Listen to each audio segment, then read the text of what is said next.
Hello everyone, welcome back. So we have done with the national income aggregates, expenditure method, income method. So if you have missed anything, please go through that. और अगर कोई भी method आपने miss कर दिया है तो उन methods से पहले you need to know national income aggregates. Those are very important to get the logics and to solve any kind of practical questions very easily. Now today we are going to deal with value added method. That is the third method and last actually. उसके बाद आपका math खत्म हो जाएगा and you will be able to solve any kind of practical questions very easily, right? So let's begin with the value added. अभी उसमें क्या होता है, वैल्यू एडेड मेथड में यू जस्ट मतलब आप उसको जीवीए एट एमपी बोलते हैं, that is gross value added at market price, और you can say GDP at MP. GVA at MP and GDP at MP, those are similar things. Okay, दोनों same है, कुछ भी इसमें डिफरेंस नहीं है, उन दोनों को सेम ही बोला जाता है. And now what you need to know is कि जीवीए एट एमपी हम निकालेंगे कैसे, क्या फॉर्मूला है उसका. तो उसका सिंपल सा फॉर्मूला है, सबसे सिंपल फॉर्मूला है एक्चुअली, बाकी सारे मेथड से कुछ भी नहीं करना है. जो भी आपको आपके आउटपुट की वैल्यू मिली है उसमें से you need to deduct the intermediate consumption, that is उस वैल्यू को, उस प्रोडक्ट को बनाने के लिए, उस आउटपुट को बनाने के लिए in process whatever you have used, वो आपको डिडक्ट करना है and you will get gross value added at market price, वो आपको मिल जाएगा. ऑलराइट, तो ये this you need to know. And for that आपको बस इतना याद रखना है कि जो भी प्रोडक्ट आया है उसमें बीच में जितना भी कुछ सारा सामान यूज हुआ है या जो भी प्रोसेस में यूज हुआ है हमको उनको डिडक्ट करना है. But there is a long scene here, इतना सिंपल भी नहीं है. तो अभी what you need to do is कि वैल्यू ऑफ आउटपुट के लिए डायरेक्टली वैल्यू ऑफ आउटपुट इतने करोड़ ये नहीं लिखा हुआ मिलेगा कभी भी आपको. ओके, ये तो फॉर श्योर है कि ये कभी नहीं मिलेगा. उसमें समटाइम ऐसा हो सकता है कि आपको सेल्स लिखा हुआ रहे और चेंज इन स्टॉक लिखा हुआ रहे. You need to add sales and change in stock together and you will get the value of output. All right, sometimes what will happen कि sales भी नहीं लिखा हुआ रहेगा डायरेक्टली, सेल्स की जगह पे आपको ऐसा होगा कि प्राइस लिखी हुई रहेंगी और क्वांटिटी लिखी हुई रहेंगी. You just need to multiply price into quantity, you will get to know the sales का अमाउंट, राइट? और वो सेल्स का अमाउंट जो है वो वैल्यू ऑफ आउटपुट का वन ऑफ द अमाउंट है. तो अभी ये आपको याद रखना है कि ये जरूरी नहीं है कि सेल्स लिखा हुआ ही आएगा, प्राइस और क्वांटिटी भी आ सकता है. On the other hand change in stock में भी same thing can happen. It is not necessary that change in stock will always come. You need to have the closing and opening stock also. तो वो अगर लिखा हुआ है तो आपको सिंपल सा फॉर्मूला है चेंज इन स्टॉक के लिए, क्लोजिंग माइनस ओपनिंग, तो आपको चेंज इन स्टॉक मिल जाएगा. And then sales plus changing stock is value of output. ये आपको अच्छे से याद रखना है, दिमाग पे घुसा के रख लेना प्लीज, बिकॉज मतलब आपको कंफ्यूज करने के लिए ये सब कुछ मिलेगा क्वेश्चंस में, बट कंफ्यूज बिल्कुल भी नहीं होना है, आपको अच्छे से याद रखना है.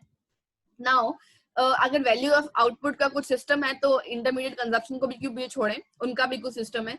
मोस्टली ऐसा ही होगा कि आपको मिलेगा intermediate consumption he, but sometimes बहुत डिफिकल्ट और थोड़ा टिपिकल करने के लिए they can ask you domestic purchases और समटाइम्स इंपोर्ट्स, तो आपको उनको ऐड करना है. तो आपको इंटरमीडिएट ये मिल जाएंगे, कंजप्शन मिल जाएगा. And do remember it is not export, net export नहीं है, दिस इज इंपोर्ट्स. तो इंटरमीडिएट इंपोर्ट्स ऐसे याद रख लीजिए. और डोमेस्टिक परचेज आपका कुछ भी रहता है, मशीनरी, प्लान्स, ये वो कुछ भी लिखा हुआ रहेगा, तो you need to add in intermediate consumption अगर वो डायरेक्टली नहीं दिया हुआ है तो. ऑलराइट, अभी आपको ये फॉर्मूला अच्छे से याद रख लो guys. Please take screenshot if you want, because इससे क्या होगा कि आप कभी भी फोन स्क्रॉल करेंगे, वो तो आप करते ही होंगे, तो आपको थोड़ा सा आइडिया मतलब भूलोगे नहीं आप लोग. So please value of output के लिए you need to include sales and change in stock, and so for change in stock you need to have closing और opening. अगर क्वेश्चन में वो दिया हुआ है तो you need to subtract that.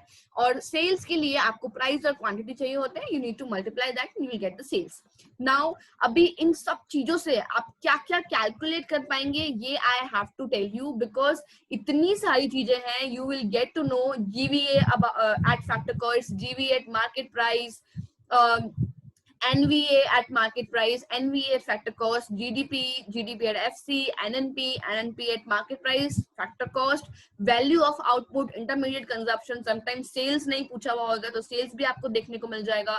आप इस फॉर्मूला से कुछ भी निकाल सकते हैं जो भी क्वेश्चन में पूछा हुआ रहेगा, जस्ट टू इधर उधर वैल्यूज पुट करके आप निकाल सकते हैं. How will you calculate that, I am gonna show you right here. See, this is the question. अभी आपको परचेज ऑफ मटेरियल दिया हुआ है, डेप्रिसिएशन दिया हुआ है, सेल्स है, एक्साइज टैक्स है, you can include in indirect tax जो कि अब नहीं होता है बट अभी आप ले सकते हैं, opening tax opening stock, it is closing stock, intermediate consumption, और you need to calculate what, net value added at factor cost, you need to calculate. अभी आपको वर्ड्स पे जाना है, सबसे पहले वैल्यूज देखते हैं, अपन को नेट ये value added at factor cost निकालना है, फॉर्मूला पुट करते हैं, ठीक है। क्या फॉर्मूला है, सेल्स माइनस जो भी आपका क्लोजिंग स्टॉक और ओपनिंग स्टॉक दिया हुआ है, डायरेक्टली तो दिया हुआ नहीं है तो आप उसको माइनस करेंगे, और इंटरमीडिएट कंजप्शन आपको ऊपर लिखा हुआ है सबसे पहले, अभी उसके साथ में परचेज ऑफ मटेरियल भी लिखा हुआ है, लेकिन वो आपको ध्यान ही नहीं देना है क्योंकि डायरेक्टली ऑलरेडी लिखा हुआ है क्वेश्चन में इंटरमीडिएट कंजप्शन। यही अगर वो नहीं होता तो we would have consider that, but अभी इंटरमीडिएट कंजप्शन है तो you don't need to see that. Now depreciation और एक्साइज टैक्स कैसे आया वो मैं आपको बताती हूँ, फॉर्मूला बना कैसे। सी, हमें निकालना है NVA eight factor cost, right. मैंने ये पहले भी बताया था कि अभी आपको एनवीए मतलब वैल्यू एडेड निकालना है, ठीक है। तो अभी उसके लिए आपने सेल्स लिखा हुआ है, सेल्स लिख दिया, और ये क्लोजिंग और ओपनिंग लिखना था, these are what, value of output, right, ये आपको पता ही है, जस्ट अपन ने देखा है अभी। और इंटरमीडिएट कंजप्शन आपने लिख दिया। अभी यहाँ पे ये पूछ रहा है net, for net what you need to do always, आपने नेशनल एग्रीगेट्स में बहुत अच्छे से पढ़ा है, अगर आपने नहीं देखा तो बहुत सही तरीके से समझाया है मैंने, आप वहां देख लीजिएगा, और यहाँ पे भी मैं आपको समझा रही हूँ। नेट में what you need to do, you just need to deduct depreciation so that you can get the real value. तो यहाँ पे भी हम डेप्रिसिएशन लेस करेंगे। अभी यहाँ पे ये फैक्टर कॉस्ट पूछ रहा है, फैक्टर कॉस्ट में भी हम क्या करते थे, हम जो भी कोई भी तरीके का टैक्स होता था हम उसको डिडक्ट करते थे, ठीक है।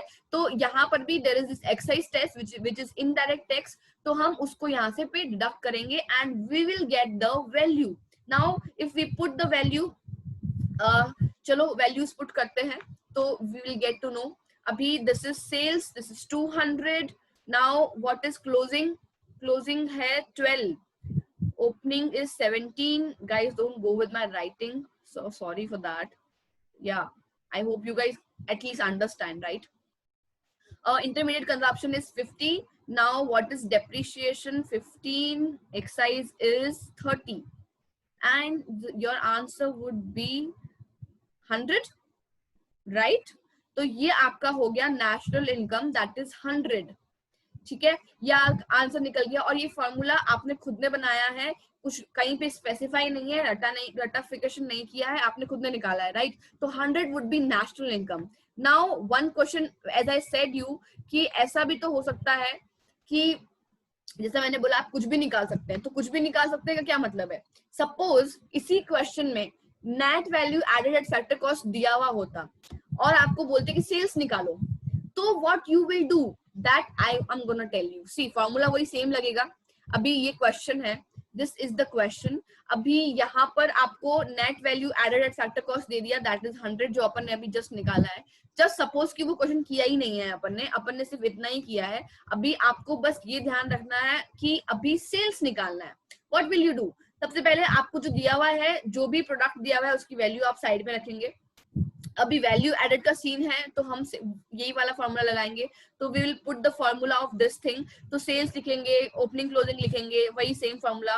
और यहाँ जस्ट बिकॉज यहाँ पे नेट है तो डेप्रिसिएशन लेस करेंगे, यहाँ एफसी है इसलिए एक्साइज भी लेस करेंगे। अभी लेट्स पुट द वैल्यूज, ठीक है, क्योंकि सेल्स निकालना है आपको, तो कुछ नहीं, एनवीए की वैल्यू दी हुई है तो वो 100 है, वो यहाँ लिख दीजिए। अभी जो एक्स, यहाँ सेल्स को एक्स बना देते क्योंकि अपन को उसकी वैल्यू पता नहीं है। नाउ ओपनिंग क्लोजिंग का क्या सीन है, उनकी वैल्यूज दी हुई है तो that we will put here. So closing is 12, opening is 17, now intermediate consumption are 50, सारी वैल्यू सेम ही रखी है फिलहाल तो मैंने। डेप्रिसिएशन इज 15 और एक्साइज इज 30। नाउ ये क्या होगा, माइनस का 5, ठीक है, माइनस माइनस प्लस हो जाएगा यहाँ पे, और देन आप इसको कैलकुलेट करेंगे, ये 100 इक्वल्स टू माइनस का 100 होगा, वहां जाके प्लस हो जाएगा, ठीक है, और ये निकलेगा 200, दैट इज सेल्स। ये आपकी सेल्स निकल गई है, very easy. Why it is very easy, because आपने कुछ नहीं किया है, सिर्फ फॉर्मूला लगाया है। अभी इसी फॉर्मूला से, इसी टेक्निक से आप NVA at MP GDP at MP and GVA at MP, GVA at FC, और कुछ भी निकाल सकते हैं. Sales, intermediate consumption, closing stock, opening stock, change in stock, excise tax और इनडायरेक्ट टैक्स और कुछ भी. ठीक है, आप इससे इस फॉर्मूला से कुछ भी निकाल सकते हैं. Whatever has been asked in your question, छोटे मोटे जो 2 नंबर के या 3 नंबर के जो क्वेश्चन बनेंगे आपके, इस तरीके के बन सकते हैं कि जस्ट वैल्यू, ये स्टॉक निकाल दीजिए, सेल्स निकाल दीजिए, इंटरमीडिएट कंजप्शन निकाल दीजिए. तो ये फॉर्मूला पुट करेंगे तो you will easily get the value just to put this formula, just to put the values. अभी आपको बस दिमाग लगाना है और दिमाग को इतना अपना presence of mind, you have to be very concentrated. आपके presence of mind को बहुत उसे इस तरीके से रखना है कि आप recognize कर पाए कि आपको कौन सा फॉर्मूला पुट करना है. ठीक है, ये लॉजिक से ही आ पाएगा. If you have not get the logics yet, watch the national aggregate वाला video again. That is I guess episode 4. ठीक है, उसको आप देख लीजिए एक बार, आपको सच में समझ में आ जाएगा लॉजिक्स कैसे लगाने हैं. तो ये सारे क्वेश्चन वुड बी ऐसे कर लोगे आप लोग बिना मार्क्स कटाए अपने.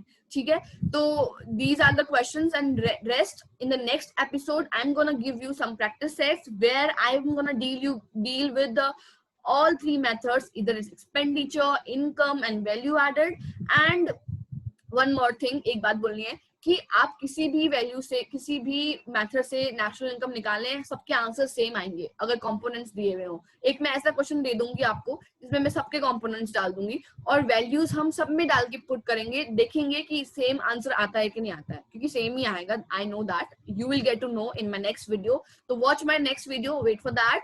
And if you have any doubt, any problem, you need practice sets, you need notes, you need anything else, you just write me on the comment section. I'll help you in every stage.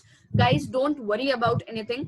Bas aap be very consistent, be with me, so that I will also make, have fun and joy while teaching. So be with me, guys. Be very consistent. I'll see you in my next video, and next video is very important, so watch that as well if you have missed anything.